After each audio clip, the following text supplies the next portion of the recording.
জননিরাপত্তা ও জনগণের দোরগোড়ায় আইনি সেবা পৌঁছে দিতে পুলিশ সুপার মহোদয়ের নেতৃত্বে কাজ করে যাচ্ছে চট্টগ্রাম জেলা police. Police super Mohammad Saiful Islam শান্তর নির্দেশনায় জেলা গোয়েন্দা শাখা কর্তৃক চট্টগ্রাম জেলার ১৭টি থানা এলাকার মোবাইল হারানোর জিডি পর্যালোচনা করে ইতোমধ্যে চট্টগ্রাম সহ দেশের বিভিন্ন জেলা হতে ৫১টি অ্যান্ড্রয়েড মোবাইল ফোন উদ্ধার করা হয়েছে।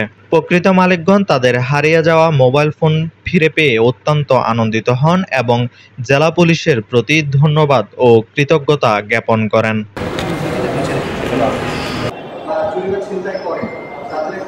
মোবাইল ফোনগুলো উদ্ধার করতে গিয়ে জানা যায়, অনেকেই অনলাইন প্ল্যাটফর্মে বিভিন্ন website, Facebook page, Telegram, Messenger ও হোয়াটসঅ্যাপের লোভনীয় বিজ্ঞাপনের মাধ্যমে প্রতারিত হয়ে ভুয়া IMEI নম্বর লেখা রসিদ সহ মোবাইল ফোনগুলো ক্রয় করেছেন। এক্ষেত্রে নির্দিষ্ট অফিসিয়াল শোরুম অথবা ভেরিফাইড মোবাইল মার্কেট থেকে মোবাইল ফোন ক্রয় করা যেতে পারে এবং পুরাতন মোবাইল ক্রয়ের ক্ষেত্রে অবশ্যই বিক্রেতার NID, মোবাইল ফোনের বক্স, ক্রয় রসিদ এবং IMEI যাচাই করে ক্রয় করার জন্য বিশেষভাবে অনুরোধ করা যাচ্ছে। উদ্ধারকৃত মোবাইলগুলোর মধ্যে রাউজান থানার ১৩টি, লোহাগড়ার ৭টি, রাঙ্গুনিয়া থানার 9টি, আনোয়ারা 6টি, চন্দনাইশ থানার 2টি, দক্ষিণ রাঙ্গুনিয়ার 7টি এবং জোড়াগঞ্জ থানার 7টি মোবাইল ফোন রয়েছে।